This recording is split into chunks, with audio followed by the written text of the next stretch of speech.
In this video, I am going to talk about the peptide autocoids. Now, the peptide autocoids contains molecules like kinins, renin, and angiotensin.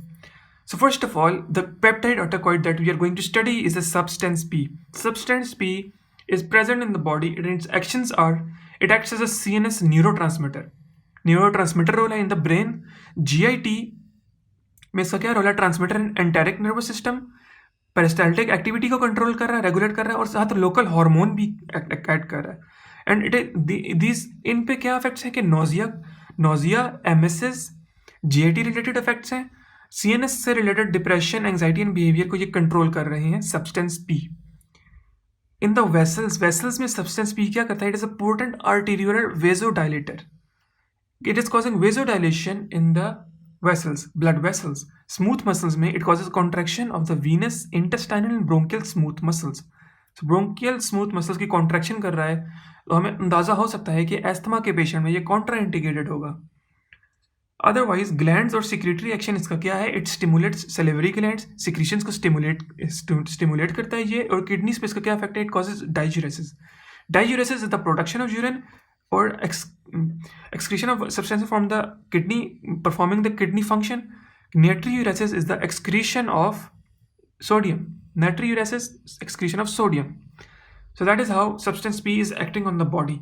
Another peptide autocoid that is present in the body is renin. और फिर renin के साथ जो angiotensin related effects है हमारे पास, वो भी इसी की वजह से आते हैं, तो उसको भी हम इधर ही स्टडी करेंगे. सो रेनिन की अगर हम बात करें, it is synthesized as a preprohormone inactive state में बनता है, प्रो रेनिन की स्टेट में बनता है, फिर वो एक्टिवेट होता है रेनिन. अब रेनिन जो है ना वो एंजाइम है. Renin we have studied. Renin is an enzyme. Renin is an enzyme that is secreted by the kidney secretes renin. Renin is an enzyme that is mediating the conversion of angiotensinogen into the angiotensin. Angiotensinogen को mediate कर रहा है rennin और फिर angiotensin 1 बनता है. angiotensin 1 बनेगा, फिर angiotensin 2 बनता है via angiotensin converting enzyme. angiotensin 2 बनता है तो angiotensin 2 के इंडीड हमारे पास बॉडी में इफेक्ट्स आते हैं जो वेरी पोटेंट इफेक्ट्स आते हैं हमारे पास. वेजो कंस्ट्रिक्शन करवाता है, ब्लड प्रेशर इंक्रीज करेगा वेजो कंस्ट्रिक्शन की वजह से. एड्रिनल ग्लैंड को कहता है कि एल्डोस्टेरोन सिक्रीट करो, तो जिसकी वजह से सोडियम वाटर रिटेंशन होती है बॉडी में, तो as a result blood pressure और इंक्रीज करता है.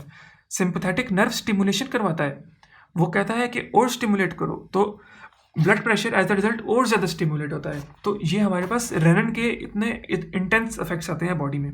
रेनिन एंजियोटेंसिन ये पूरा सिस्टम है हमारे पास. So actions are modulator of angiotensin production. Renin के इंडीड इफेक्ट्स नहीं है. रेनिन जो है वो एंजाइम है जो एंड प्रोडक्ट बना रहा है एंजियोटेंसिन 2. एंजियोटेंसिन 2 के फिर हमारे पास इफेक्ट्स हैं बॉडी में. एंजियोटेंसिन अब हमारे पास रेनिन एंजियोटेंसिन के क्या इफेक्ट्स हैं? It increases blood pressure. Secondly it stimulates aldosterone synthesis. अभी मैंने बात की, एल्डोस्टेरोन सोडियम वाटर रिटेंशन करवाता है. किडनी से वो कहता है सोडियम को रिटेन करो, रीअब्जॉर्ब करवाओ, और उसकी वजह से वाटर रीअब्जॉर्ब रहेगा और एज अ रिजल्ट हमारे पास सोडियम वाटर रिटेंशन रहेगी. CNS effects include vasopressin secretion, जिससे हमारे पास ब्लड प्रेशर और इंक्रीज करेगा. एसीटीएच एड्रेनोकॉर्टिकोथायरॉयड हार्मोन, वो कॉर्टिकोस्टेरॉइड्स को रिलीज स्टिमुलेट करेगा. कॉर्टिकोस्टेरॉइड्स में क्या इंक्लूड है? ग्लूकोकॉर्टिकॉइड्स, मिनरलोकॉर्टिकॉइड्स हमारे पास क्या होते हैं? एल्डोस्टेरोन हमारे पास रिलीज होगा, सिक्रीशन उसकी, तो as a result sodium water retention ज़्यादा होगी, ब्लड प्रेशर ज़्यादा होगा in the body. Mitogenic effect, any substance that is mitogenic means it induces mitosis, मतलब वो सेल ग्रोथ को मीडिएट करता है. Stimulates cell growth for vascular and cardiac muscle sales.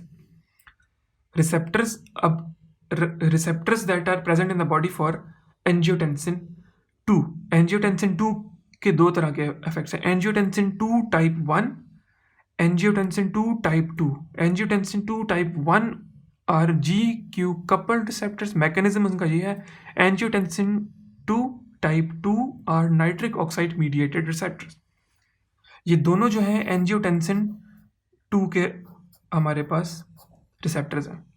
Drugs that are included in this renin angiotensin category are renin inhibitors. हम mostly, अब हमारे पास blood pressure को हमने लोअर करना है. मोस्टली हमारे पास डिजीज स्टेट क्या होती है कि ब्लड प्रेशर हाई हुआ हुआ है, तो हमने उसको लो करना है. लो करने के लिए क्या हम यूज़ कर सकते हैं? रेनिन इनहिबिटर यूज़ कर सकते हैं. इसका सिंपली यहाँ से बता सकता हूँ कि अगर रेनिन को इनहिबिट करें तो ये एंजियोटेंसिन 2 नहीं बनेगा, उसके इफेक्ट्स नहीं आएंगे, तो क्योंकि रेनिन एंजाइम है यहाँ पे मीडिएट कर रहा है, ये यहाँ से आगे मैकेनिज्म चलेगा ही नहीं। रेनिन को इनहिबिट कर सकते हैं, एंजियोटेंसिन कन्वर्टिंग एंजाइम को इनहिबिट कर सकते हैं, या एंजियोटेंसिन 2 के रिसेप्टर्स को ब्लॉक कर सकते हैं। 3 इफेक्ट्स हो सकते हैं। तो रेनिन इनहिबिटर्स रेनिन को इनहिबिट करते हैं, दैट आर एग्जाम्पल क्या है, aliskiren. ACE inhibitors angiotensin converting enzyme को इनहिबिट करते हैं, तो एनालेप्रिल। हमारे पास आ जाता है ARBs receptor angiotensin receptor blockers, जो रिसेप्टर को बाइंड कर लेते हैं और एंजियोटेंसिन 2 को बाइंड नहीं होने देते। तो दिस इंक्लूड लोसार्टन और वाल्सर्टन, और हमारे पास इफेक्ट्स नहीं आते that are increasing the blood pressure. तो as a result blood pressure body में मेंटेन हो जाता है। So these are the peptide autacoids that we have to study in this autacoid pharmacology.